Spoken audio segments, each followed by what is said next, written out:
Perfect. Okay, I guess we'll get started then.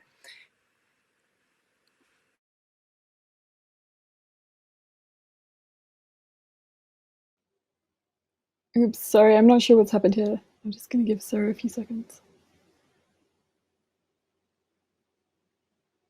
Okay, well, I guess while we're waiting for Sarah, I'll just introduce myself. Hopefully, you can hear me all right. So my name is Elaine Boyling, and I'm from the UK, but I've been living in Canada for about 10 years now, and I've been lucky enough to be working and learning from Indigenous people in the time that I've been here, and lucky enough to work with Sarah too. And yeah, my background is history and anthropology, and I've been working on a project called the Educating for Equity project, which it started off as an international project with teams in New Zealand and Australia and Canada, and the Canadian team was cross Canada, led by my boss, Dr. Lindsay Crochue, who's a Blackfoot physician and researcher, and he's also a rock star. He was almost a professional footballer and all kinds of things. He's a bit of a superhero, but he's a really great person to work with. And he's led this project. What we've been focusing on is continuing medical education to improve diabetes experiences for Indigenous people with diabetes and to reduce the burden of diabetes on Indigenous people, which is higher across the world for Indigenous populations for a host of reasons stemming from colonization, which Sarah's going to speak to more when she gets back.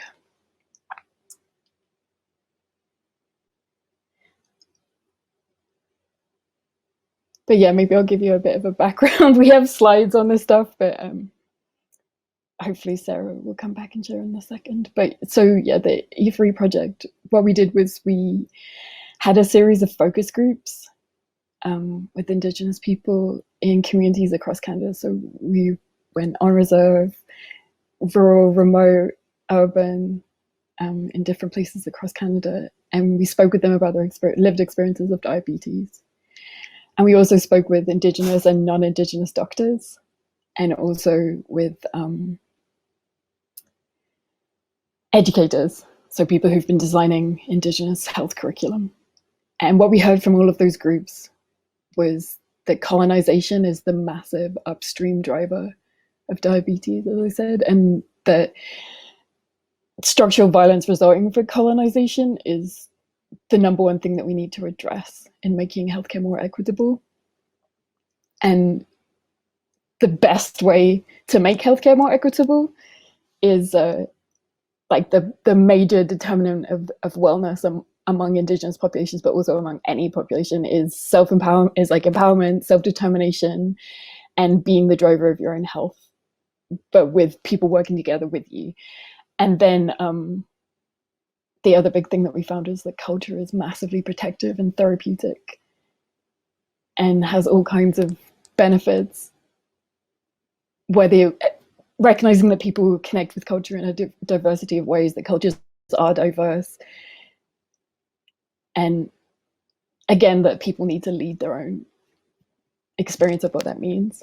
So what we found from doing that research is that we created this thing called the Educating for Equity care framework, which was created from these people. I've just realized as well, I apologize, I'm stopping and starting, but just because I'm off schedule. Sarah was going to lead the land acknowledgement, but I would like to acknowledge that I'm on the land in Calgary, Canada. I'm on Treaty 7 land, which is the traditional lands of the Blackfoot Confederacy, which is Siksika, Kainai and Piikani, and also the Tsuut'ina Nation, and then also the Stoney Nakoda nations of Chiniki, Wesley, and Bearsport. And I'd like to, Sarah was going to invite you guys, like if you wanted to share in the chat the land that you're on, if you wanted to acknowledge the land that you're on.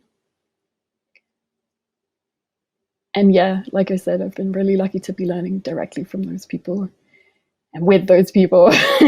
And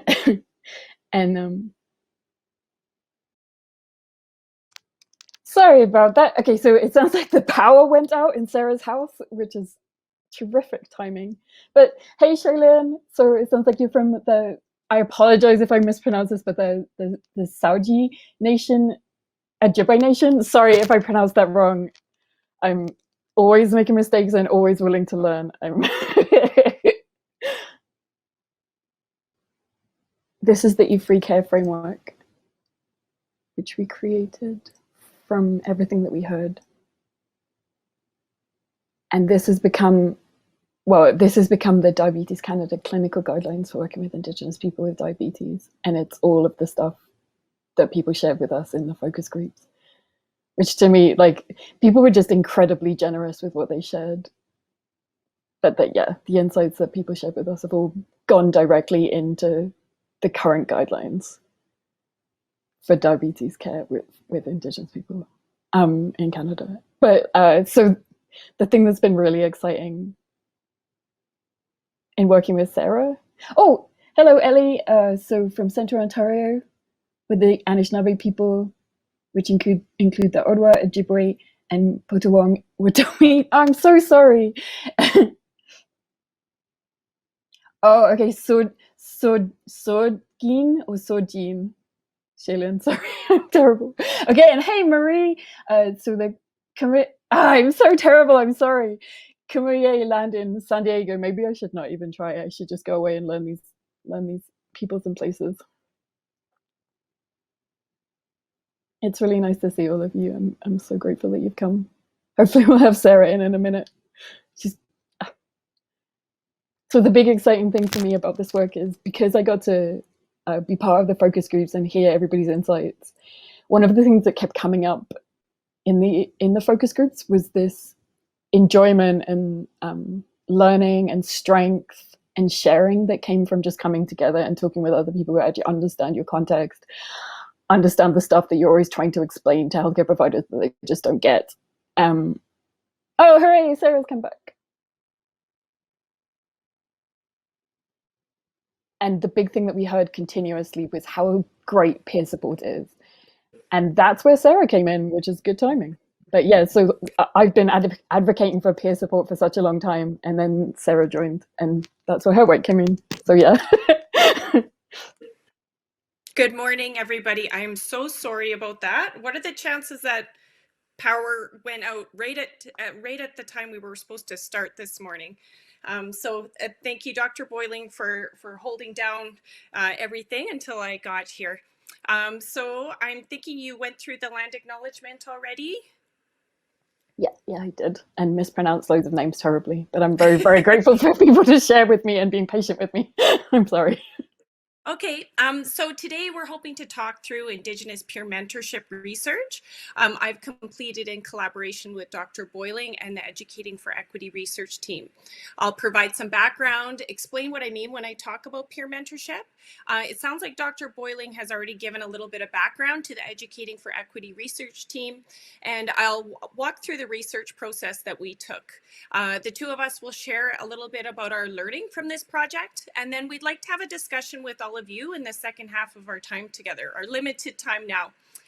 Please pop questions that you may have as we go through into the chat. I did want to just quickly say, I forgot to introduce myself. My name is Sarah Scott. I'm a registered nurse, transitioning into a research role with a focus on diabetes secondary prevention and self-management. I have a strong clinical background in working with people living with advanced diabetes. I'm originally from Northern Canada, and I'm a mix of various cultures, including Cree heritage, and Dr. Boiling, you had a chance to introduce yourself. Yeah. Okay, good. So diabetes is a global burden with devastating secondary outcomes. Recently, the World Health Organization placed diabetes on the top 10 causes of death. When compared to what we know so far of the coronavirus, COVID-19, diabetes caused 4.2 million deaths in 2019 alone. And as of today, just under 2.7 million deaths have been attributed to COVID-19. And that's according to the WHO dashboard. And that's also over a year of counting. So COVID-19 is a big deal. So is diabetes. Diabetes is not only costly to individual lives, it's a tremendous load on healthcare systems, costing 760 billion US globally. And at a national level here in Canada, it costs about 30 billion, and that's in Canadian dollars per year. Indigenous people in Canada carry a higher risk of developing type 2 diabetes and poorer outcomes compared to the general population due to reasons stemming from colonization and related distress. Current literature has mandated restorative health strategies with a strength-based focus within this population. Peer mentorship, also referred to as peer support, peer coaching, peer navigation, is an engaging tool to use within meaningful patient education, activation, and empowerment approaches.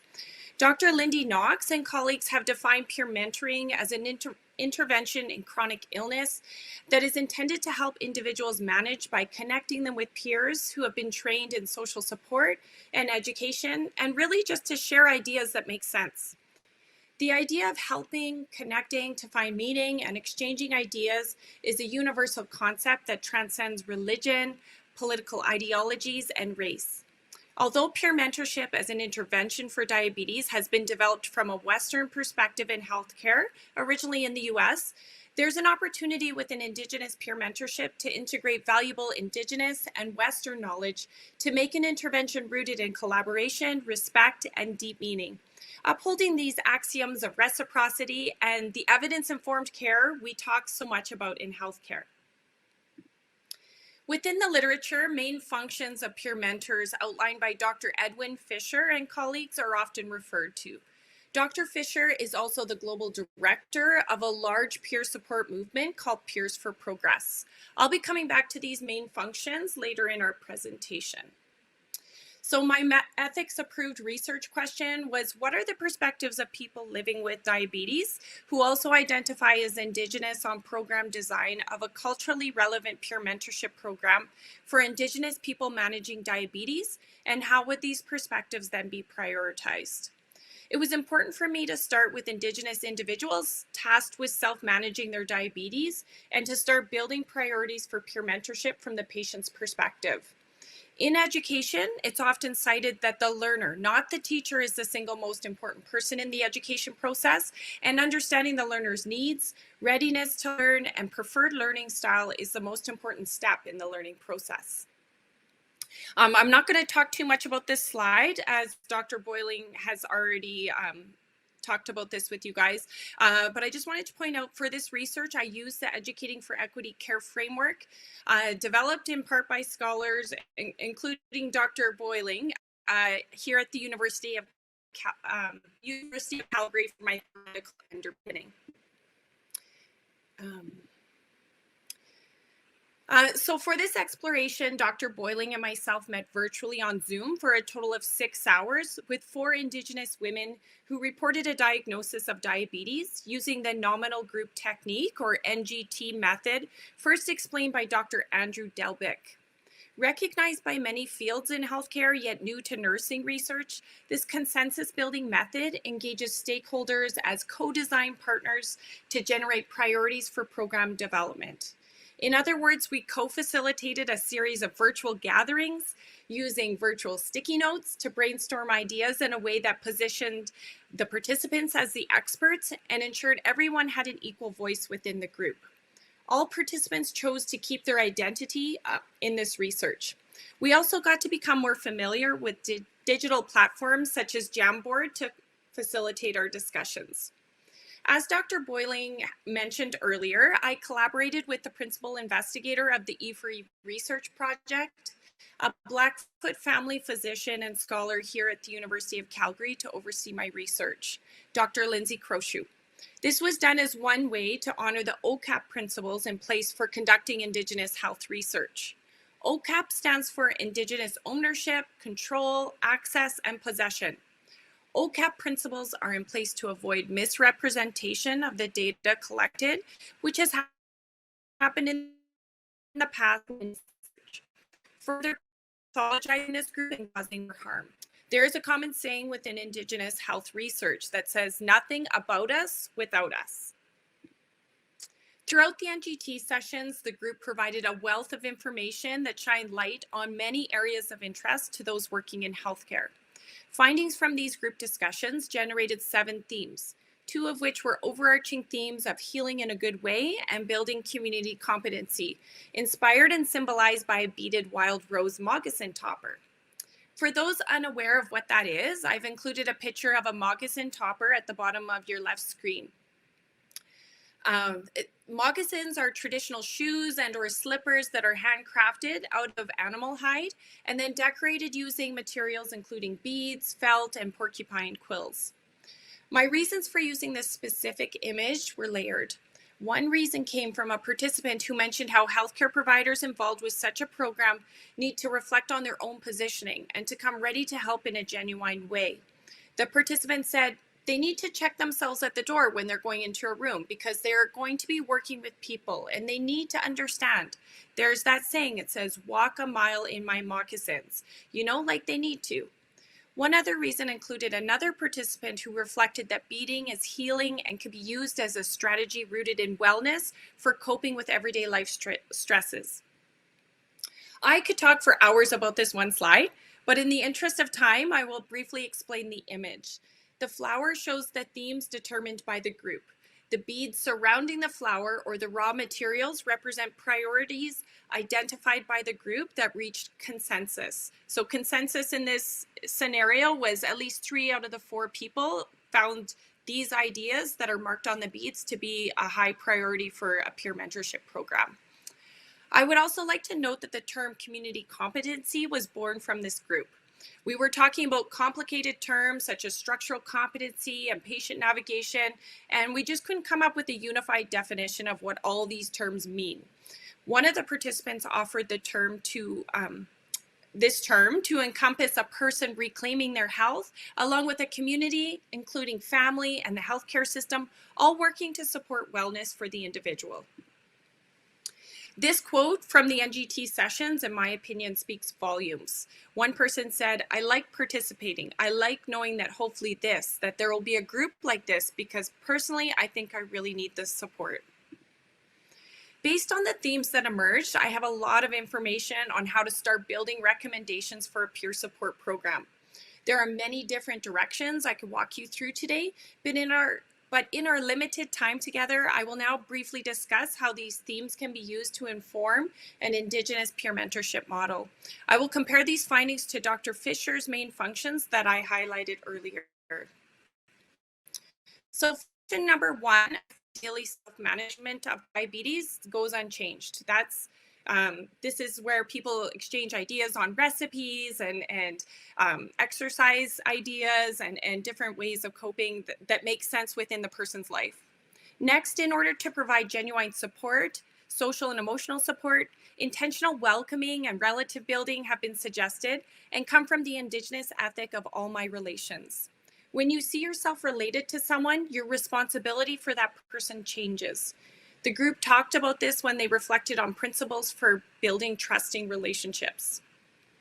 Next, instead of simply linkages to clinical care, fostering and facilitating linkages to community support would be more suitable. This includes improved access to traditional support, third-party health insurance navigation, such as NIHB, and that's specific to Canada, family and healthcare services within the community. A further adaptation for this model would be to employ a resident elder to provide a traditional, spiritual, and intergenerational perspective for the group. Next, ongoing support remains a key function. However, the meaning deepens.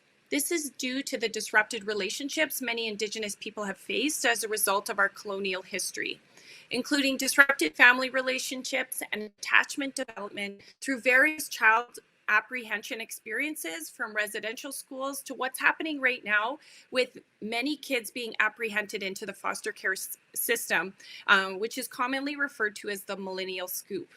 In bolstering this ongoing support, the group prioritized knowledge building with trauma, survivance, and anti-racism support. Finally, reciprocity. A strong internation Indigenous ethic is the act of giving and receiving within relationships. These benefits have also been documented in the broader literature on diabetes peer mentorship. So I'm going to talk about some moments of clarity I had in this process, and Dr. Boyling will reflect on this. First, this method of research has reminded me that as a healthcare provider, that a large part of my job is to listen to the frames the people I'm working with live within.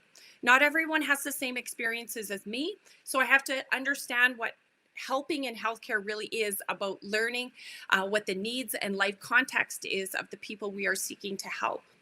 I learned to look at the patient as the expert of their life. I learned that research should never be done in isolation, that there are too many sides to consider for one person. A lot of researchers, such as Dr. Boyling, who have been doing this for a long time, have so much to share and offer. Collaboration within research and healthcare is paramount. Finally, I've learned people want to work together if they are welcomed, feel valued, and provided with space for input. I'd like to invite Dr. Boyling now to reflect on some clarity she's received in this process as well. Thanks, Sarah. I absolutely echo that collaboration. And again, like thanks to Sarah for inviting me to be here with her today. But also just thank you to all of you for coming to listen and for this opportunity to share, just because as a chance to reflect, I think the three big things that have really stuck out in my mind, two are content things. One is this idea of survivance, which is a term that Lindsay Crochew shared with me, but Gerald Visner came up with it. It's a combination of survival and resistance. So survival and resistance, and it's so apparent. It's been apparent in my experiences with the focus groups since the beginning, but it's very apparent in this work too, that Indigenous people are already having to like advocate for themselves and for their family members and for their friends, and they're having to translate healthcare recommendations, whether it's culturally or linguistically or just socially, to make it fit. And if people are already having to do that effort, like healthcare needs to catch up, research needs to catch up. And that's where the big source of knowledge and insight on this stuff is. And then the other thing, content-wise, that was just mind-blowing for me was what Sarah talked about, the community competence, because I was with the group, and I know these ladies quite well, but I was struggling through the concept of what we really meant by structural competency. And I voiced to them, I was like, I'm really uncomfortable with this term because it's so Western and it's so based in it. It talks about the healthcare model or whatever Western institutional model as if that's the point, as if we're talking about how do we fit in this model. And it just didn't feel right. And I said, this is what I'm uncomfortable with. And one of the women just said, well, what about community competency? It's about this whole thing. It includes Indigenous community, it includes the healthcare community, it includes the back and forth between all those, the concentric circles that we live within. And it was just, there was so much consensus among the group. It was a wonderful moment for me of learning and insight on how we could look at this stuff.